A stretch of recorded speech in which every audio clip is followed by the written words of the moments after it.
சவுலே சவுலே, ஏன் என்னை துன்புறுத்துகிறாய்? நம் ஆண்டவராகிய இயேசு கிறிஸ்துவின் அன்பும் அருளும் அமைதியும் உயிர்ப்பின் மகிழ்ச்சியும் உங்கள் அனைவரோடும் என்றும் இருப்பதாக. இறையேசுவில் பிரியமுள்ள சகோதர சகோதரிகளே, முதல் இறை சிந்தனை, சவுலே சவுலே, ஏன் என்னை துன்புறுத்துகிறாய்? இயேசு இந்த கேள்வியை சவுலை பார்த்து கேட்கிறார். இது விவிலியத்தினுடைய ஒரு நிகழ்வு. சவுல் என்கிற தனிப்பட்ட மனிதனுக்கு ஏற்பட்ட அனுபவம். இந்த அனுபவத்தை நாமும் பெற்றுக்கொள்ள வேண்டும். நாம் ஒவ்வொருவரும் இந்த அனுபவத்திற்குள் நுழைய வேண்டும். அப்படி என்றால் அன்று சவுலை பெயர் சொல்லி அழைத்த இறைவன் இன்றைக்கு நம் ஒவ்வொருவரையும் கூட பெயர் சொல்லி அழைக்கிறார். நம்முடைய பெயரை நாமே சிந்தித்து பார்ப்போம். நம்முடைய பெயரை நாமே உச்சரித்து பார்ப்போம். அருள் என்றால் அருள், அந்தோணி என்றால் அந்தோணி, தேவன் என்றால் தேவன். இப்படி உங்களுடைய பெயர்களை நீங்களே உச்சரித்துக் கொள்ளுங்கள். பெண்களாக இருக்கிறவர்கள் பெண்களுடைய பெயர்கள், ஆண்களாக இருக்கிறவர்கள் ஆண்களுடைய பெயர்கள் உச்சரித்துக் கொண்டு, ஏன் என்னை துன்புறுத்துகிறாய் என்று அதை ஆண்டவருடைய குரலாக ஒலித்து பார்ப்போம். அப்படி என்றால் நம்மை ஆன்ம சோதனை செய்ய ஆண்டவர் அழைப்பு தருகிறார். நாம் இயேசுவை துன்புறுத்துகிறோமா? எப்படி நாம இயேசுவை துன்புறுத்த முடியும்? ஆம், நாம் பாவம் செய்கிற போது, ஆண்டவருடைய கட்டளைகளை மீறி நடக்கிற போது, அவருக்கு எதிராக செயல்பட்டு இறைவன் மீது விசுவாசம் இல்லாமல் அவரை மறுதலிக்கிற போது ஆண்டவருடைய இந்த வார்த்தைகள் நம்முடைய உள்ளத்தில் ஒலிக்கிறது. சவுலே சவுலே, ஏன் என்னை துன்புறுத்துகிறாய்? எத்தனையோ காரியங்களில் ஆண்டவர் இயேசு கிறிஸ்துவினுடைய மனம் துன்புறுகிறபடி, அவருடைய இதயம் நோகும்படி பல நேரங்களில் நாம் நடந்து கொள்ளுகிறோம். சிந்தித்து பார்க்கலாம். போதைக்கு அடிமையாகிற விஷயமா இருக்கலாம், குடி பழக்க வழக்கத்திற்கு அடிமையாகி போகிருக்கிற நிலையாக இருக்கலாம், சந்தேக எண்ணத்தினால் ஒவ்வொரு நாளும் கணவன் மனைவியிடையே உறவில் விரிசல்கள் ஏற்படுகிற சூழல்களாக இருக்கலாம், கணவனுக்கு தெரியாமல் மனைவிக்கு தெரியாமல் இச்சை உறவுகளில் ஈடுபடுகின்ற தவறான பழக்க வழக்கமாக இருக்கலாம், எது வேண்டுமானாலும் இருக்கலாம். இந்த செயல்களில் எல்லாம் நாம் ஈடுபடுகிற போது இது யாருக்குமே தெரியாது என்று நினைத்து மறைவாக வைத்துக்கொண்டு தவறான ஒரு வாழ்க்கையை நாம் வாழ்ந்து கொண்டிருக்கிறோம் என்றால், மனசாட்சியை பார்த்து ஆண்டவர் கேட்கிறார், சவுலே சவுலே, ஏன் என்னை துன்புறுத்துகிறாய்? ஆம் பிரியமானவர்களே, கணவன் ஒருவர் திருமணமாகி 2-3 வருடங்கள் ஓடுகிறது. கணவன் மனைவியிடையே நல்ல உறவு, ஒருவரை ஒருவர் நேசிக்கிறார்கள், அன்பு செய்கிறார்கள். கடவுளுடைய கிருபையினால ஒரு குழந்தையும் அவர்களுக்கு இருக்கிறது. சந்தோஷமா இருக்குது அந்த குடும்பம். கணவன் நல்லா சம்பாதிக்கிறான், எந்த குறையும் கிடையாது, அவருடைய தேவைகள் எல்லாம் நிறைவு செய்யப்படுகிறது. மகிழ்ச்சியான ஒரு குடும்பம். காலப்போக்கில் மனைவிக்கு கணவன் மீது ஏதோ ஒரு சந்தேகம் வருகிறது. எப்படி தெரியுமா சந்தேகம்? கணவன் கோவிலுக்கு வருவதை கொஞ்சம் கொஞ்சமாக தவிர்க்கிறான். ஆலயத்திற்கு வருவதையோ திருப்பலியில் பங்கேற்பதையோ அவன் தவிர்த்து கொண்டிருக்கிறான். 3 வருஷமா நல்லா வந்தவன், கணவன் மனைவியாக இணைந்து வந்தவர்கள், இப்போ கொஞ்சம் கொஞ்சமாக தயக்கம் காட்டுகிறான். கோவிலுக்கு போகலாம் அப்படின்னா எரிஞ்சு விடுறான். அவனால் சரியாக தன்னுடைய மனைவியோடு இணைந்து போக முடியவில்லை. ஏதோ ஒன்று தடுக்கிறது. மனைவிக்கு சின்ன சந்தேகம். இவ்வளவு நாள் நன்றாகத்தானே இருந்தார் நம்முடைய கணவர், நம்மை நன்றாக அன்பு செய்தார், நேசித்தார், இணைந்து கோவிலுக்கு போனோம், வெளியில் போய் சுற்றிட்டு வந்தோம், ஒன்றாக இணைந்து சாப்பிட்டோம், சந்தோஷமாக இருக்கிறோமே. ஆனால் இப்பெல்லாம் சரியாக என் கூட பேசுறதில்லை, சரியான முறையில் நடந்து கொள்வதில்லை, கோவிலுக்கு போகலாம் அப்படின்னா எரிச்சல் படுறாரு. ஏதாவது வாங்கி கொடு அப்படின்னா அவர் என்னை வித்தியாசமாக நடத்துகிறார், என்னன்னு தெரியலையே அப்படின்னு நினைத்து கொண்டவள் கொஞ்சம் கொஞ்சமாக தன்னுடைய கணவனுடைய நடவடிக்கைகளை எல்லாம் அவள் கவனிக்க ஆரம்பிக்கிறாள். நாட்கள் போக போக கொஞ்சம் கொஞ்சமாக கணவனுடைய செயல்கள் வெளிப்பட ஆரம்பிக்கிறது. கணவனுக்கு தான் செய்கின்ற அலுவலகத்தில் யாரோ ஒரு பெண்ணுடன் தவறான ஒரு உறவு இருப்பதை மனைவி கண்டுபிடிக்கிறாள்.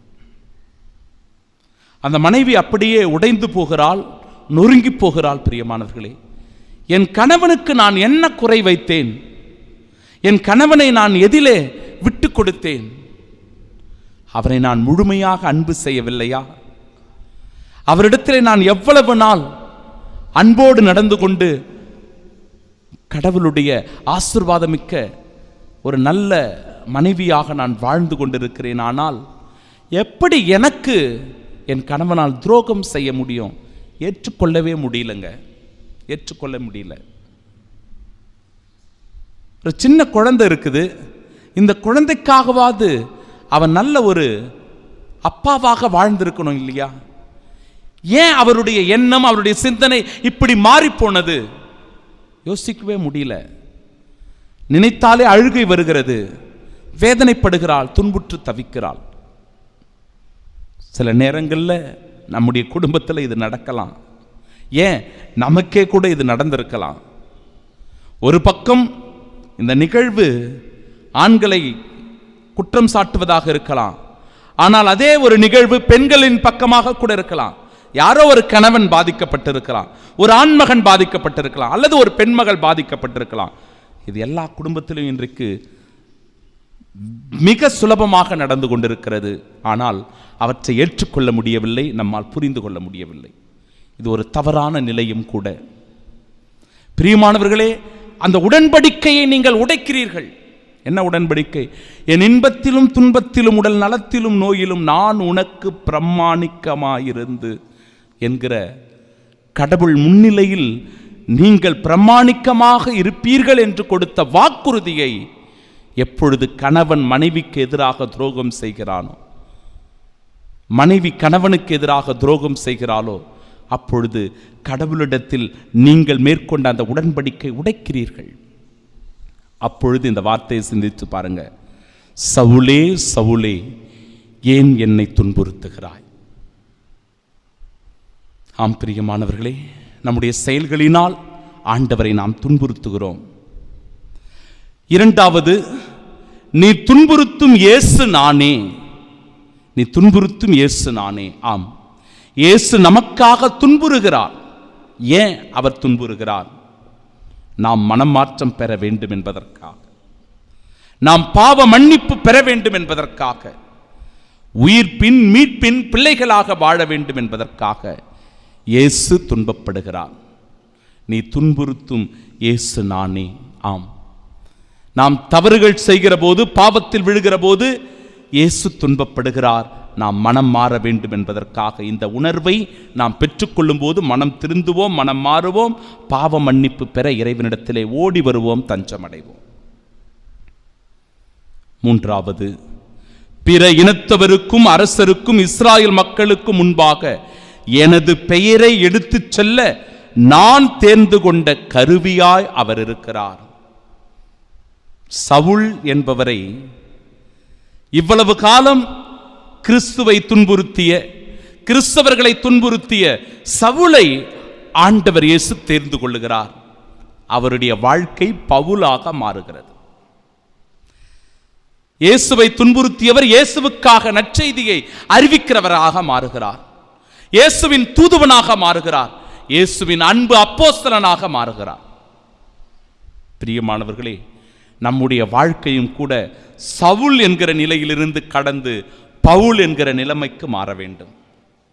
சவுலாக இருக்கின்ற நம்முடைய வாழ்க்கையை பவுலாக மாற்ற வேண்டியது நம் ஒவ்வொருவருடைய கடமை. அந்த வரத்திற்காக இந்த திருப்பலியிலே செபிப்போம். நாம் நற்செய்தியின் தூதுவர்களாக வாழணும், பவுலடியாரை போல. அப்படின்னா மனமாற்றம் பெற்று நற்செய்திக்கான சாட்சிகளாக நாம் இருக்கணும். தவறி விழுந்திருக்கலாம், பலவீனத்தில் விழுந்திருக்கலாம், தவறான நடவடிக்கைகளில் அல்லது தீய பழக்க வழக்கங்களுக்கு அடிமையாகி போயிருக்கலாம். ஆனால் இதுவே தகுந்த காலம், இதுவே தகுந்த நேரம் என்பதை உணர்ந்து நம்மை மனமாற்றுகிற போது, நம்முடைய மனதை மாற்றிக்கொண்டு கிறிஸ்துவிடத்தில் நாம் வருகிற போது சவுல் என்கிற நிலைமை அழிந்து போகிறது. சவுல் என்கிற பாவ வாழ்க்கை நம்மை விட்டு விலகி போகிறது. மனமாற்றம் பெற்ற பவுலாக நாம் ஆண்டவருடைய தூதர்களாக இருக்கிறோம். ஆண்டவருடைய நற்செய்தியின் தூதுவர்களாக நாம் இன்றைய நற்செய்தி வாசகத்திலும் கூட மானிட மகனுடைய சதையை உண்டு அவருடைய இரத்தத்தை குடித்தால் ஒழிய நீங்கள் வாழ்வடைய மாட்டீர்கள் என்று இறைவார்த்தை சொல்லுகிறது. அப்படி என்றால் இறைவனுடைய பிரசன்னத்தை தாங்கி வாழ்கிறவர்களாக நாம் ஒவ்வொருவரும் இருக்க வேண்டும். இறை பிரசன்னத்தை உணர்ந்து வாழ்கிறவர்களாக இருக்கணும். இந்த தெய்வீக திருப்பலியில் நாம் பங்கெடுக்கிறோம் இல்லையா? இதுவே ஆண்டவருடைய திருவுடல், இதுவே என் இரத்தம் என்று ஆண்டவர் இயேசு கல்வாரி பலியாய் இந்த பலியை நமக்கு ஒப்பு கொடுக்கிற இந்த நிலையில் இந்த திருவுடலும் திரு இரத்தமும் நமக்கு நிலை வாழ்வை கொடுக்கிறது என்கிற உணர்வை பெற்றுக்கொள்ள வேண்டும். ஆண்டவருடைய இந்த திருவுடலும் திரு இரத்தமும் நம் ஒவ்வொருவரையும் அவரோடு இணைக்கிறது என்கிற உணர்வை நாம் ஒவ்வொருவரும் உள்வாங்கிக் கொள்ள வேண்டும். இயேசுவை பெற்றுக்கொள்ளுகிற ஒவ்வொருவரும் தான் இயேசுவால் உயிர் வாழ்கிறார்கள் என்கிற உண்மையை உணர்ந்து கொள்ள வேண்டும். இது நம்முடைய முன்னோராகிய இஸ்ராயல் மக்கள் பாலை நிலத்தில் உண்ட மன்னா போன்ற உணவு அல்ல, மாறாக இது நமக்கு நிலை வாழ்வை தரக்கூடியது, நமக்கு வாழ்வை தரக்கூடியது. கடவுளோடு நாம் பேரின்பத்தில் இணையக்கூடிய, உயிர்ப்பின் சாட்சிகளாக வாழக்கூடிய, மீட்பின் பிள்ளைகளாக இருக்கக்கூடிய நிலையை தருகிறது. அந்த உணர்வை பெற்றுக்கொண்டால் சவுல் என்கிற நிலைமை மாறி பவுல் என்கிற நிலைமையில் நாம் உயர்ந்து நிற்போம். ஆண்டவருடைய பிள்ளைகளாக, அவரின் தூதுவர்களாக, சாட்சிகளாக இந்த உலகத்தில் வாழ்வோம். ஆமென்.